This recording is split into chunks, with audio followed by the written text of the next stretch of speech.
Just as in the days of Noah before the flood, the world today is filled with violence. And that violence on the part of world governments and individuals is on the increase. All of us are affected by it, some more directly than others. But not all of us may realize how much it affects our own immediate future. Jehovah has said that as he meted out just punishment on the world of Noah's day, so will he execute a judgment against this present evil world. How we are all personally involved and what we can do about it is the theme of this drama. It is set in modern times, and the situations reflect what is happening and may yet happen in this violent, unloving age. All the incidents portrayed are based on real experiences. Only a brief introduction and conclusion are set in the days of ancient Israel. These two brief scenes are included to highlight, by illustration, the urgency of the matter.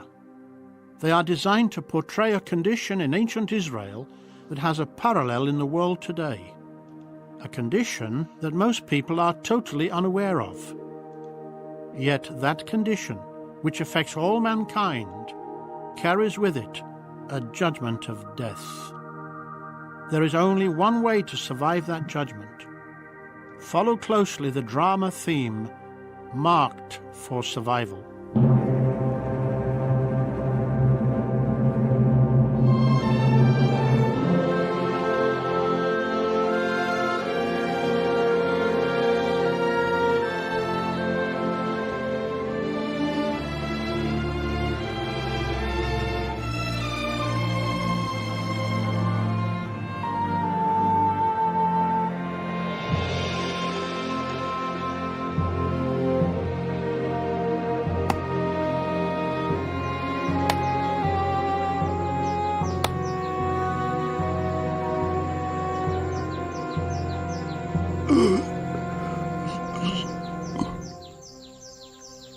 Ben-Haman, what happened? What's J-Dad doing on the ground? I don't know, Keenan. Look, his head. It's bleeding. What did you do to him? Nothing.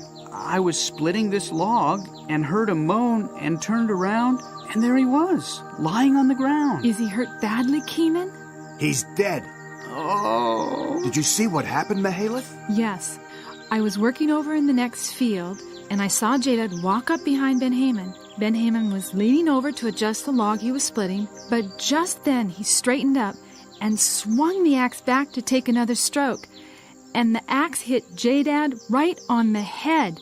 Ben-Haman didn't even see him till he fell down. Then it was an accident. Yes, but Gomar isn't going to think about that. When he sees what happened, he won't even wait for an explanation. Run, Ben-Haman. You've got to get to the city of refuge right away. But it was an accident.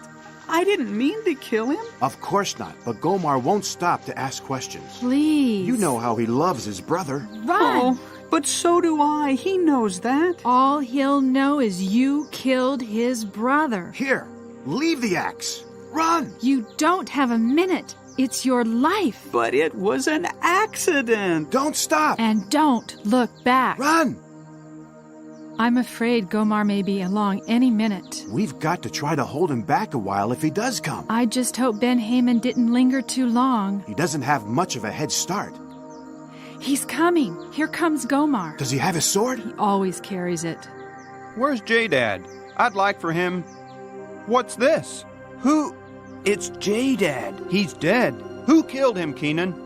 Now, Gomar. Who killed him? It was an accident. No one would hurt Jadad. We all loved him. You know that. Don't you understand? He's my brother. Somebody. Where's Ben-Haman? He was here too, wasn't he? It was Ben-Haman, wasn't it? Please, Gomar, it was an accident. He's gone to the city of refuge. Have mercy, please. It was an accident.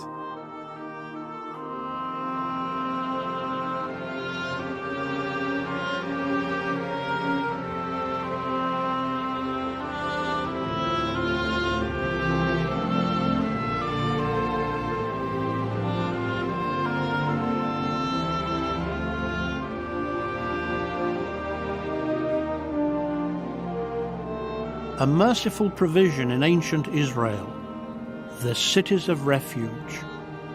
Jehovah's justice demanded a life for a life. But if a life was taken accidentally, then justice could be satisfied with mercy, and the unwitting manslayer's life could be spared. Not that he would go free entirely.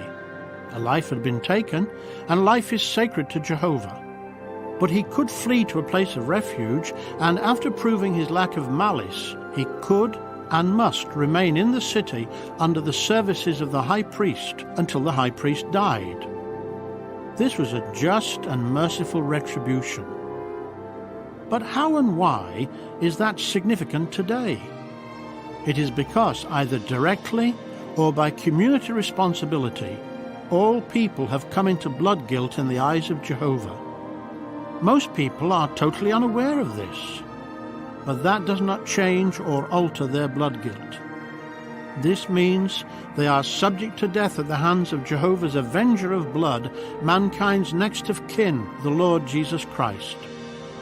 Only by becoming aware of their blood-guilty condition and taking the necessary steps can they find refuge in Jehovah and have their lives spared. This is the point we want to demonstrate in the modern-day scene that follows.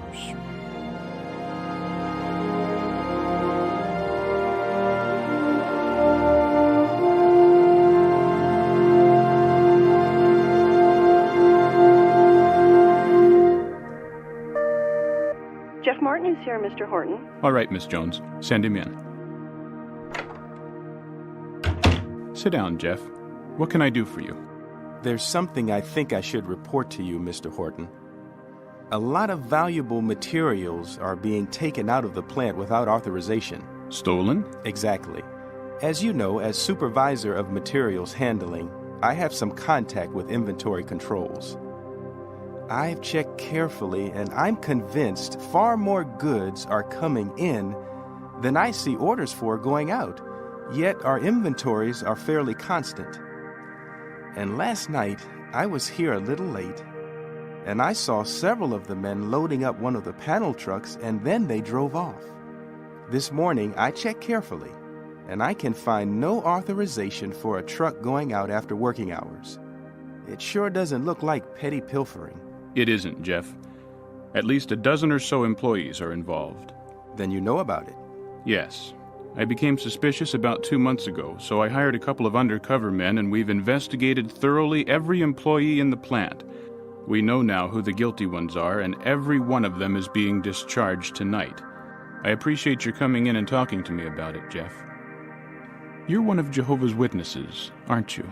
Yes, I am. There are 3 others in the plant, too. That's right. You 4 are the only ones in the plant that are completely above suspicion. Thank you, Mr. Horton. There's one other person, though, that I'd like to know more about. It's Roger Redgrave. I understand you know him quite well. But he isn't one of Jehovah's Witnesses, is he? No, but he studied with me for several months and seems quite sincere. Do you trust him? I have no reason not to. I'm quite sure he isn't involved in the stealing. No, he's been cleared. I'd like to ask him some questions, though, and I'd like for you to stay here while I talk to him. If you want me to. Miss Jones, send Roger Redgrave in, please. Yes, Mr. Horton. Come in, Roger. Sit down, please. Thank you. Let me speak plainly to you, Roger. We've known for some time that a ring of thieves has been operating in the plant. We've made a thorough investigation, and we've found no evidence whatsoever that would implicate you. I'm glad of that. But, Roger, are you one of Jehovah's Witnesses? We could find no evidence that you are. No, I'm not. I'm studying with Jeff, though. Yes, we found that out. And I believe what they teach is the truth. But you've never joined. I've not been baptized as a witness, no. But... What I'm getting at is this. Among those whom we've caught are 5 key men in this company.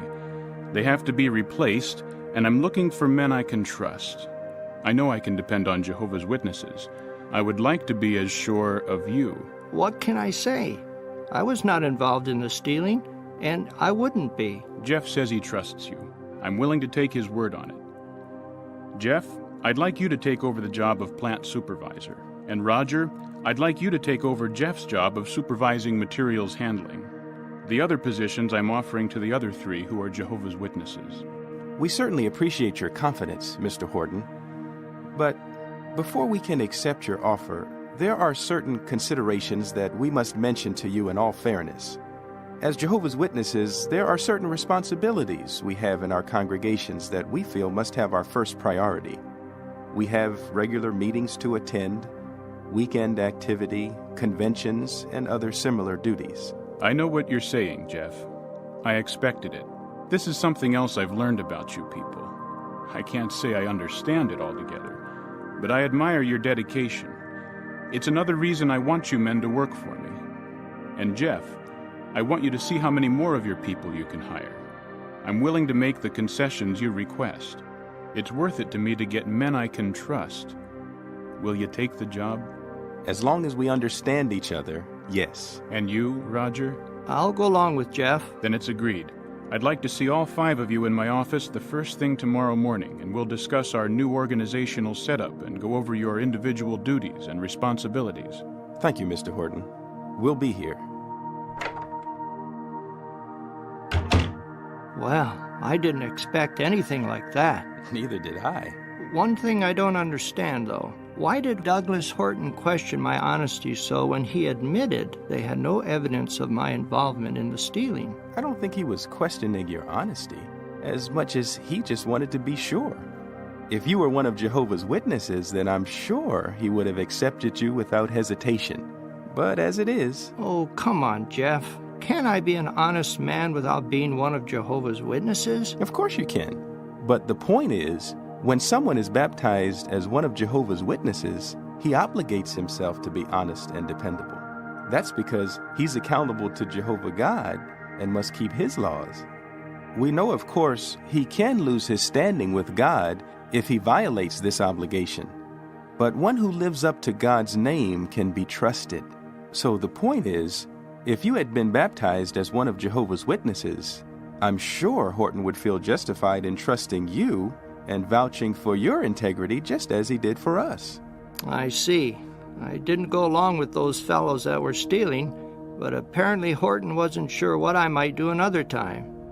On the other hand, he had no question about you, because you're one of Jehovah's Witnesses. Is that it? That's right, Roger. You've been studying with me for several months, but something seems to be holding you back. Is it because you don't feel the need to become identified as one of Jehovah's Witnesses? Well, you know my problem. Marcia's so wrapped up in her church, she'll never take an interest in the truth. You've never really talked to her, have you? No, but it's no use. Do you think she'd ever give up her choir directing and organ playing? You know, of course, Connie's been studying with her for several months now, and she's been attending meetings too. Even when you don't go. Sure, I know, but I still don't think she'll get very far. Marcia just doesn't want me to know something she doesn't know. That's all. You don't have to wait to see what Marcia does. We all must render an account for our own course, and not being definitely identifiable brings far more serious consequences than not being recognized by someone like Douglas Horton. What do you mean? Well, Ezekiel, the 9th chapter, tells you why. Ezekiel saw 7 men coming from the northern gate of the temple, 6 of them with weapons for execution, and the other with a secretary's writing case. Then Ezekiel heard Jehovah call out to the man with the writing equipment to go throughout Jerusalem and put a mark on the forehead of all those sighing and groaning over all the bad things that were being done in the city. Then he told the 6 men with the weapons to go through after him and strike. He said, "Let not your eye feel sorry, and do not feel any compassion." He said all should be killed, old and young, men and women, and little children. Only those who had the mark on the forehead should be passed over. What does that mean? Well, the man with the writing equipment really represents Jehovah's anointed, and the man's going throughout the city looking for those sighing and groaning represents the searching out of those who are feeling sick at heart over the hypocrisy and reproach on God's name that they see in Christendom's religions. But more is involved. These persons must separate themselves and their families completely from all false religion and identify themselves beyond all question as having taken that stand.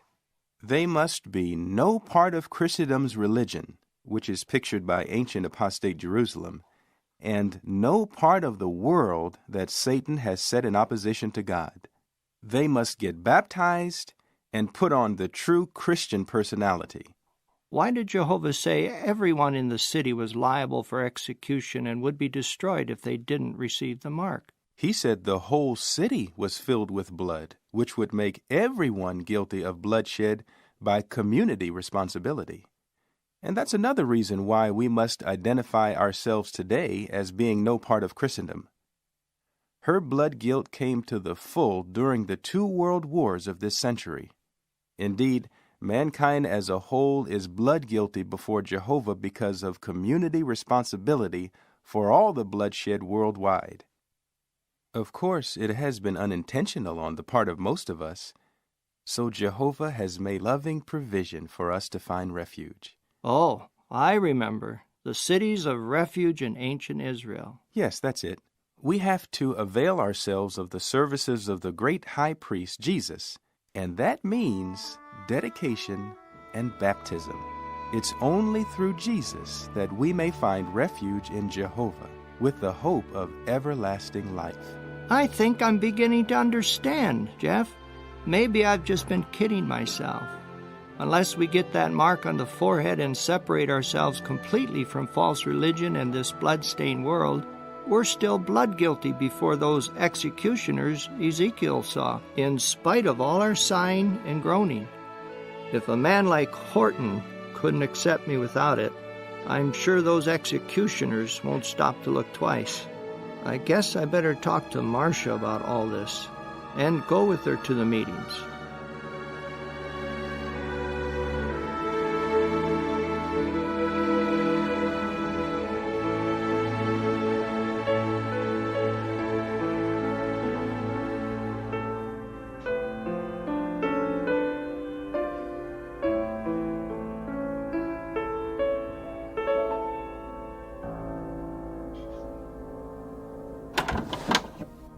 Hello, Douglas. Did you have a good day? Much better than I thought it would be when I left home this morning. Ah, good. Here's my newspaper. Hello, Jimmy. Hello, Daddy. Were you a good boy today? Yes. Yes, Veronica. I had a very good day.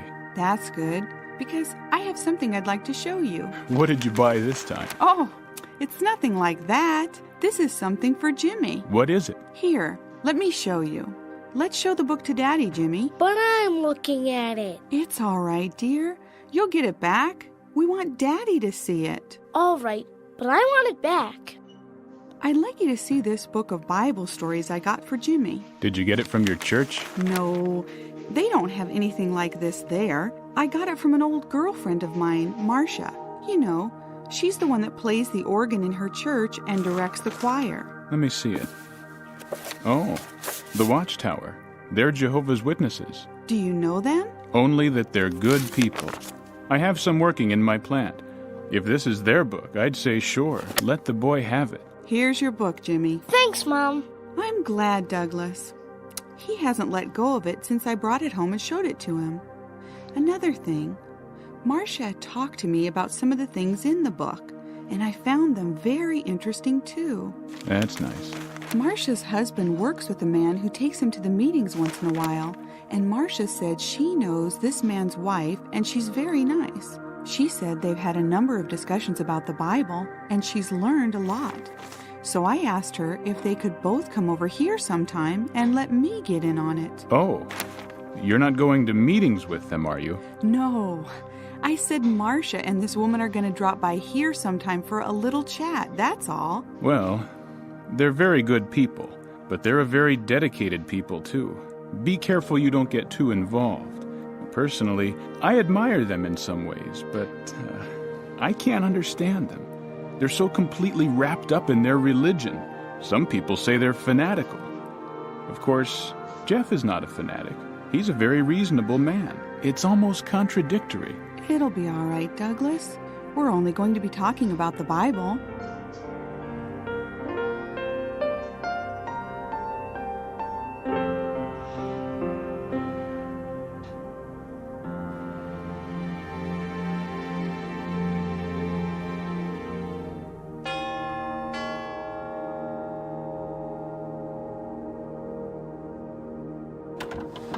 Hello, come on in. It's good to see you, Marcia. We're glad we could come over, Veronica. This is my friend Connie Martin. Connie, this is Veronica Horton. Hello, Veronica. Hello, Connie.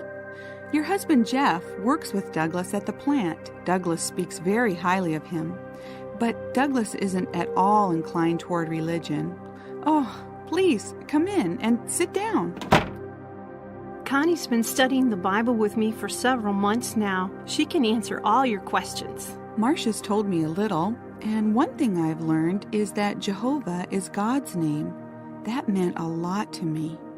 Could you explain this to me, Connie? How do you view your religion that's different from the way others view theirs? That's a good question, Veronica. And I think it gets very close to the root of the matter. To most people, religion is a practice or belief that just fits into the routine of their life to a greater or lesser degree. That's what I've noticed. Those I know, their religion has little, if any, bearing on the course of their life. Exactly. If it fits in conveniently, good. If not, they can readily adjust their beliefs to make them conform. But what about the so-called fundamentalist groups?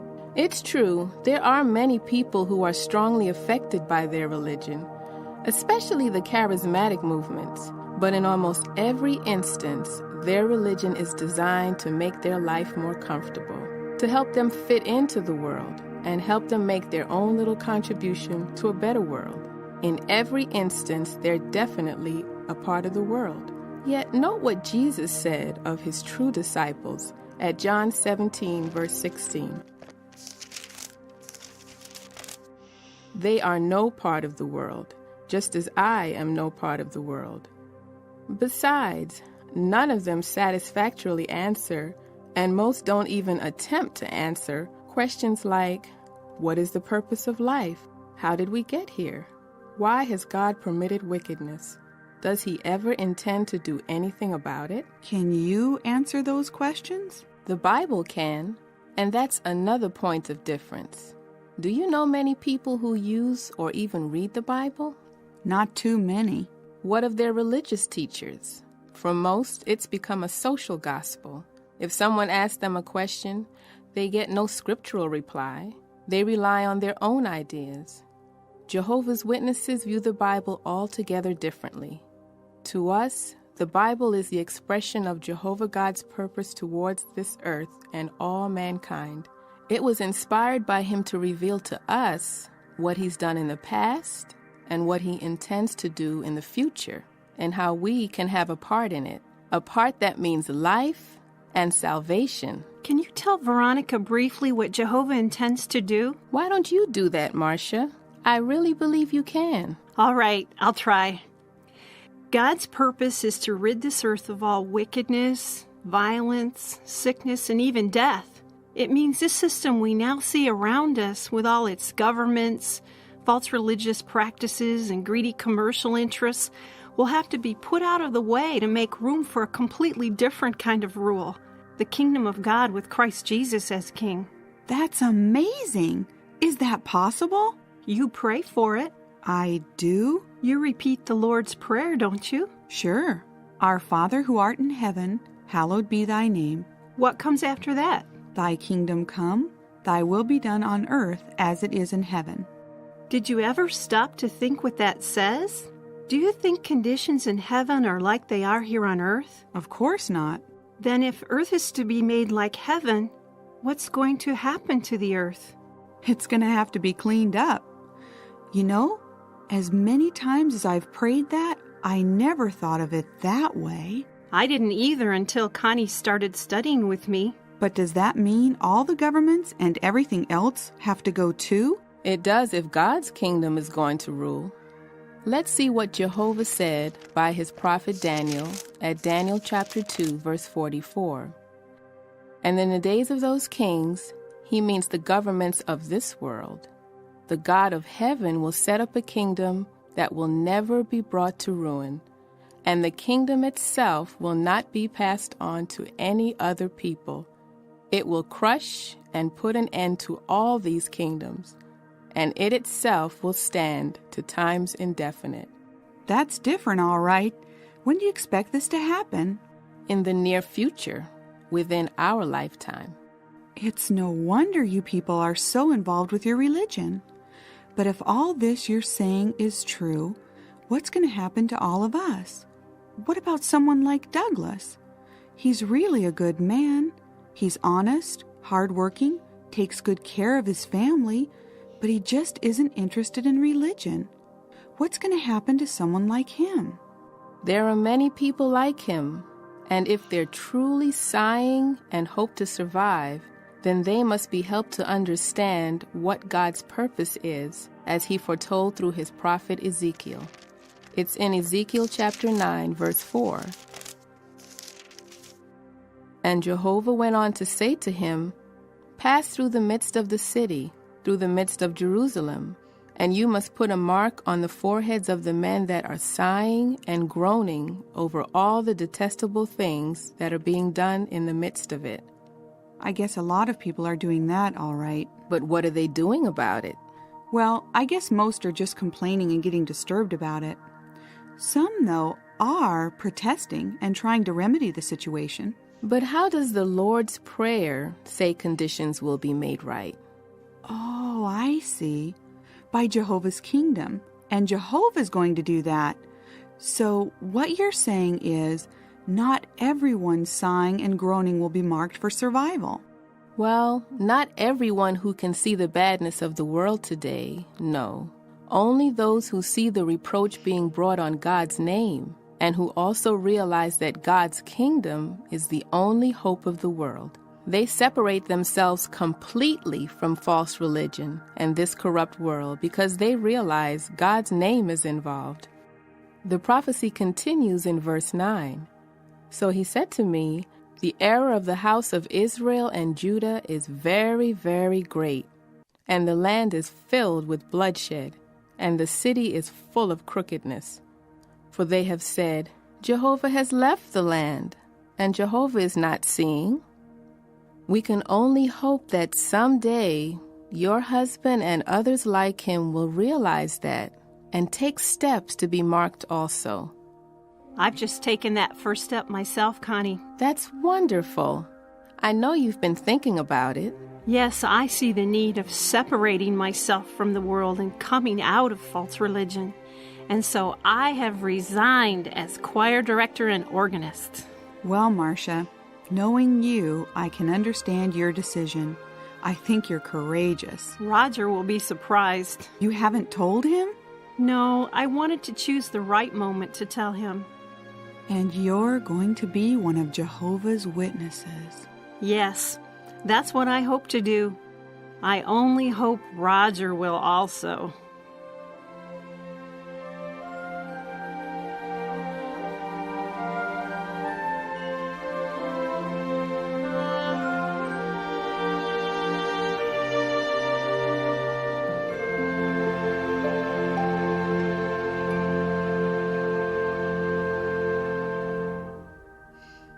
What happened then, Mommy? Well, Jimmy, the story goes on. I will not bless you until you destroy it, and the one who has taken these things. Jehovah says that he will show Joshua who the bad man is. So Joshua gathers all the people together, and Jehovah picks out the bad man, Achan. Achan says, "I have sinned. I saw a beautiful robe and the bar of gold and the silver pieces. I wanted them so much that I took them. You will find them buried inside my tent." When these things are found and brought to Joshua, he says to Achan, "Why have you brought trouble on us? Now Jehovah will bring trouble on you." At that, all the people stone Achan and his family to death. Doesn't that show that we should never take things that do not belong to us? Don't cry, Jimmy. Achan was a bad man. He deserved to die. I know he was, but I'm a bad boy. Jehovah will punish me, too. No, he won't, Jimmy. God doesn't punish good little boys. But I'm not a good little boy. Why do you keep saying that, Jimmy? What happened? I stole a banana. Oh, well. Excuse me a minute, Douglas. Maybe we ought to find out what's upsetting Jimmy so much about it. Sure. Good idea. Tell us about it, Jimmy. Just what happened? The lady at the fruit stand. She wasn't looking, so I took a banana and ran off with it. But Jehovah saw me, and he'll punish me. Will you help me pray to Jehovah so he'll forgive me? Of course I will. And you'll pray too. When you say your prayers tonight, we'll remember that. When did you, take the banana, Jimmy? Last week. But, why is it that you just thought about it now? Because Jehovah punished Achan for being a thief. You mean just hearing that story made you realize you'd done something wrong? I guess I knew it was wrong, even if the woman didn't see me. But Jehovah saw it, and he didn't let Achan get away with it. So I have to ask him if he'll forgive me. I guess that's a pretty good book, isn't it? It sure is. Mommy reads it to me every night. He won't go to bed without at least one story. I suppose, as your father, I ought to take a little more interest in your upbringing. Would you like me to read a story to you sometime? Sure, that would be great. I think so too, Douglas. Now, Jimmy, why don't you run upstairs and get ready for bed? And I'll be up in a minute to listen to your prayer. And we'll ask Jehovah to forgive you. Okay, Mom. Remember now. Good night, Daddy. Good night, son. I didn't realize Jimmy was so serious about, his relationship with God? Yes. Jimmy's growing up. He's going to have even more serious problems to deal with someday. And I just realized, I wonder if I'm able to give him the kind of direction that he's entitled to, and that I feel responsible for. I'm going to have a talk with Jeff at the plant tomorrow and see what he suggests. That's a good idea. I'm sure he'll have some good advice. Well, you better run on up now and listen to Jimmy's prayer.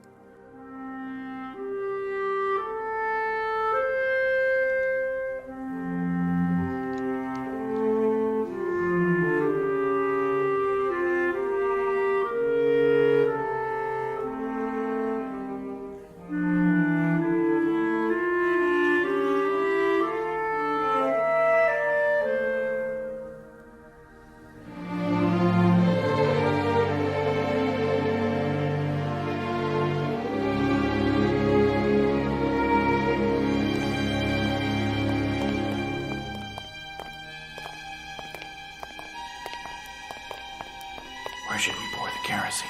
Over there, on that pile of rags and boxes. Shh. The watchman. What's going on here? Who are you? Stop! Stop, I say!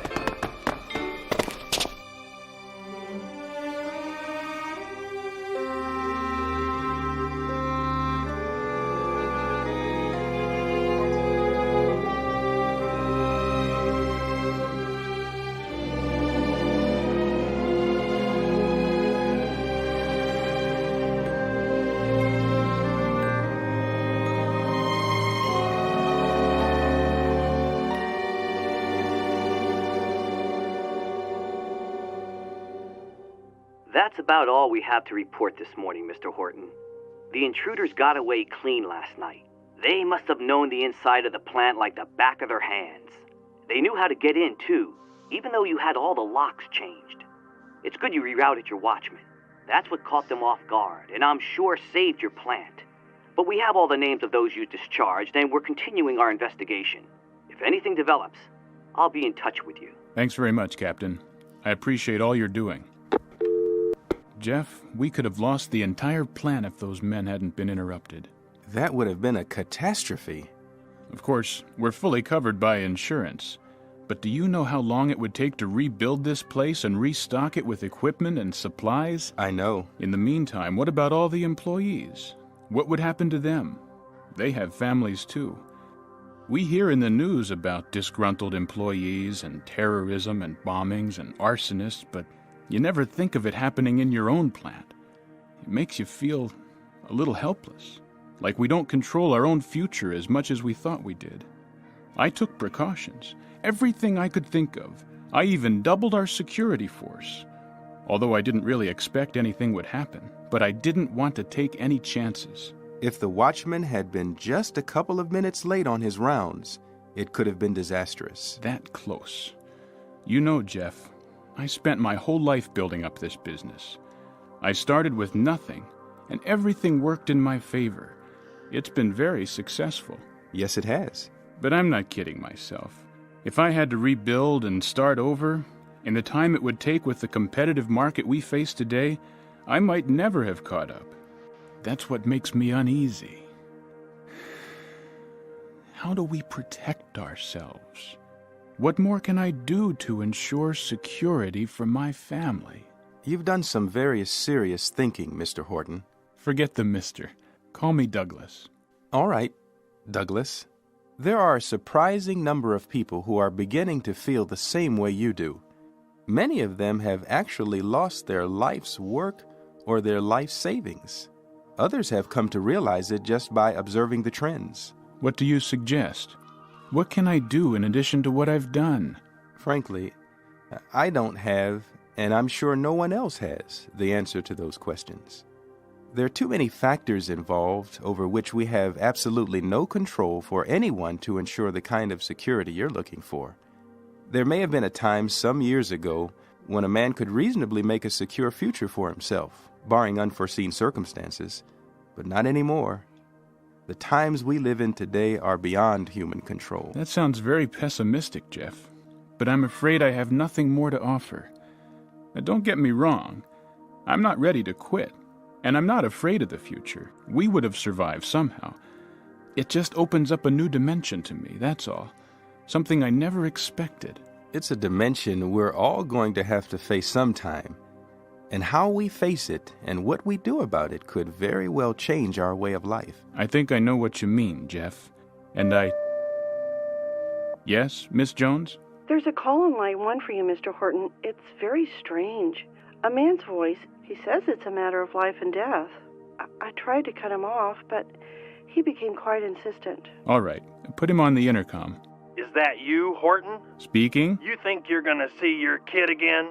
You're never gonna see him again. Get it? Never. I can't believe it. What do you make of it, Jeff?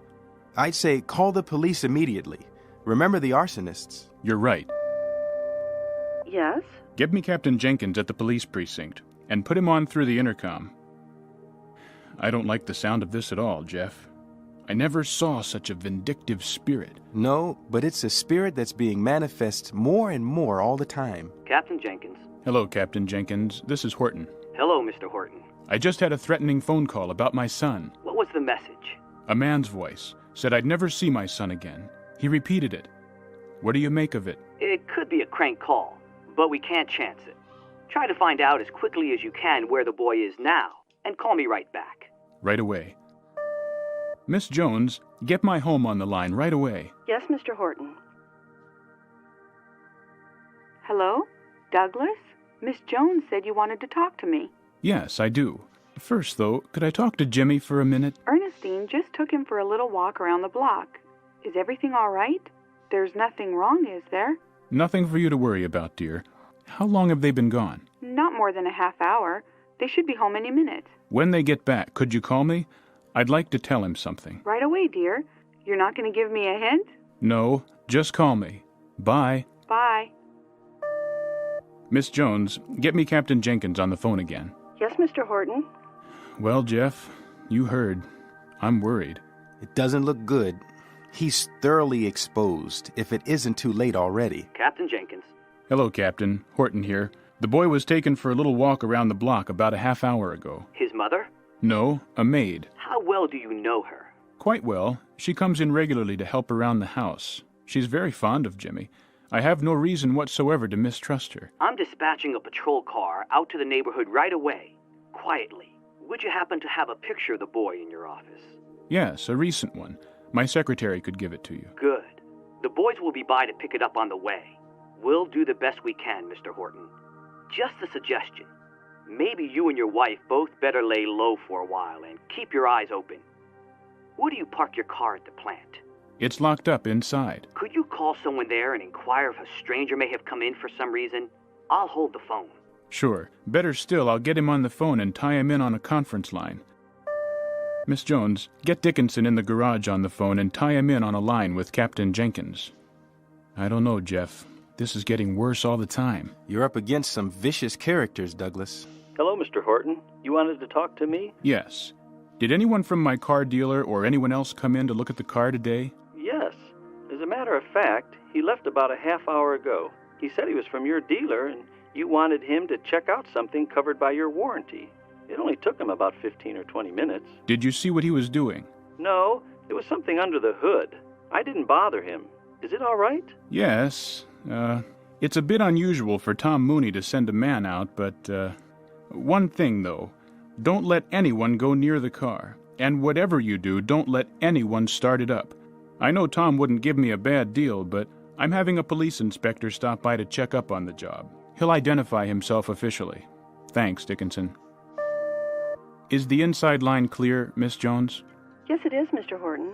Well, Captain, does that confirm your suspicions? It sure does. It looks like you were a sure target for a bombing. You saved my life, Captain. How can I thank you? Let's just be glad we caught it in time. I don't think there's much question about what the inspector will find. This opens up a couple of possibilities. You may be the sole target, not your son. Oh, how I hope so. If a bomb was planted in your car, we have a good chance of catching the man who did it. I'll get after our information sources right away. Oh, by the way, I was just handed a note. The squad car I sent out to your neighborhood just radioed in, and the boys said they spotted your son with a maid just walking up to the house. Oh, thank God. I thought you'd like to know. Goodbye, Mr. Horton. Goodbye, Captain, and thanks. What a blessing, Douglas. How thankful we can be that Jimmy's safe. I hope Veronica never needs to know.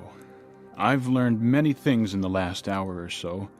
I've heard on the news and read in the papers about children being kidnapped, disappearing, by the thousands, and never being heard of again. And I've thought, what an awful shame. I thought I was a sympathetic and understanding man, and I know many others feel just as I did. I wonder how many of them will have to go through my experience before they can realize the bitter heartache and despair of those children and their loving parents. Why can't we feel the suffering of others just because it isn't our own? I know if this world's hatred and violence and acts of terrorism don't stop, the world will be eaten up by it. It won't have that chance. It won't be allowed to get that far. One of the outstanding prophecies of the Bible says that God will destroy those destroying the earth. Those who are sighing and groaning because of these bad conditions will have a chance to be spared. I don't think I've ever prayed before in my life, Jeff. But I did today, several times, and I used the name of your God, Jehovah. Do you think he heard me? Well, your prayer was an unselfish one. You were thinking of Jimmy and Veronica. Yes, I was. Now it makes me think of the position of the thousands of others, hundreds of thousands, who have become victims of these violent times. So many, in so many ways. It never came through to me so clearly as it did today. I know you've thought about it, Jeff, and I'm sure you have some answers. The Bible does. Jehovah God has put them there for us, and he expects us to look for them and to turn to him for proper direction. He won't disappoint us. I would like very much to believe that, but I've always had to learn the hard way. I'm willing to try, but there are a lot of questions still in my mind. The solution you've talked about seems so unreal. And yet, for the life of me, at the moment I can't think of another that would do the job so completely and fairly. Would you be willing to take some time to go into some of the details for me? Maybe that way it'll make a little more sense to me. I'd be very glad to, Douglas. In fact, Connie and I would be happy to stop by and talk to both you and Veronica. You can ask all the questions you like, and we'll try to find the answers one at a time. Your son Jimmy is on line 1, Mr. Horton. That boy. He called me. Hi, Jimmy. How are you? I'm fine, Daddy. You wanted to tell me something? Why, yes. How would it be if I came home a little early tonight? That would be great. Are you going to bring me something? Okay. What would you think if I brought something for your mother, too? Sure. She'd like that. All right, son. I'll see you in a little while. Bye. Bye, Daddy. I hope I never forget how I felt when I thought I would never hear that voice again. Well, Douglas, you should have many happy days ahead of you, for all of you, as a family. I'll talk to Veronica, and we'll try to set up a date. The sooner the better. Time is running out.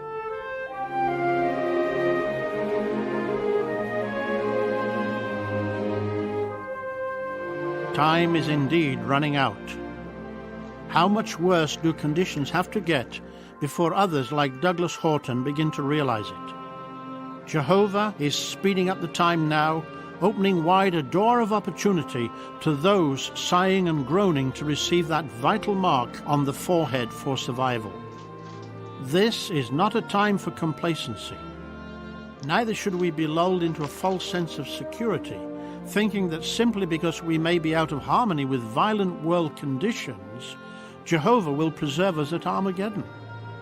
Just as surely as the unintentional manslayer in ancient Israel had to get into the city of refuge to escape the avenger, so today we must actively avail ourselves of Jehovah's provision for us, exercise faith in the merit of Christ's atoning sacrifice, dedicate our lives to Jehovah, and get baptized. Then we must engage in the work of God's city-like organization in preaching this good news of the kingdom so that others too may be marked on the forehead for survival. Now what happened to Ben-Haman fleeing for his life to escape the avenger of blood?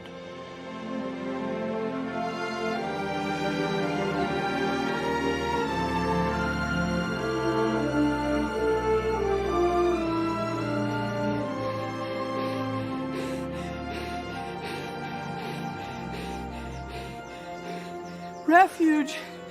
Refuge! He killed my brother. He deserves to die. Hold there! He's within the city now.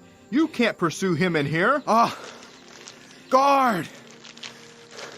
Let go of me. Let me in. Gomar, listen. It was an accident. I had no animosity for him. My brother is dead. You killed him, Ben-Haman. Peace, my son. Peace? For a manslayer? Oh, priest, he deserves to die. I am the avenger. This is a city of refuge, my son. If this man is a willful murderer, then, as you say, he must die. Ha! But first he must stand trial. If he is innocent of willful manslaying, then he must be given sanctuary here. You must respect the law of the city of refuge. It is the law of Jehovah. Go now in peace. Ben-Haman, you will be safe here.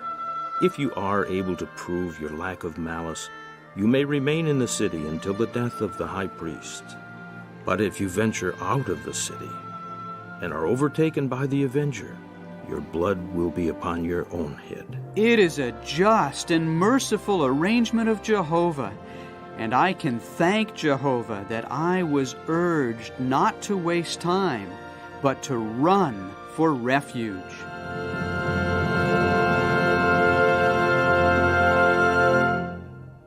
Jehovah is a merciful God, but even in his loving kindness, justice must be satisfied. How many are there still, like Douglas Horton, honest, perhaps upright, who are yet hanging on to this world as though it can somehow provide a satisfactory way of life and a measure of security? Not all of them will necessarily have to undergo the traumatic experience he did. Yet before this system ends, many, perhaps thousands more children will be abducted, and again. Perhaps thousands of ordinary people may lose their lives through some form of violence or act of terrorism. How many, unlike Horton, will fail to open their eyes to the full significance of these times and, while they may feel a measure of pity and concern for those unfortunates directly affected by the conditions, fail to sigh and groan over the detestable things being done in Christendom and indeed throughout the earth. A great responsibility rests on the entire community of mankind today because, just as Jehovah expressed it to Ezekiel in Jerusalem of old, their error is very, very great, and the land is filled with bloodshed, and the city is full of crookedness.